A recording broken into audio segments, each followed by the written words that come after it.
put the background music in Capcut, start off by launching a Capcut application in your device. Now from here, you can select on any draft or a new project. So over here, once a video loads up, to add on a music, you can just click on add audio from here or tap on the audio icon that is at the bottom.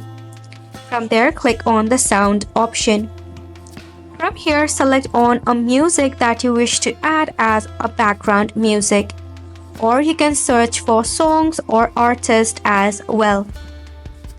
Once load up, you can tap on it for a preview, or you can just click on it. Wait until it gets installed. Then tap on the plus sign icon.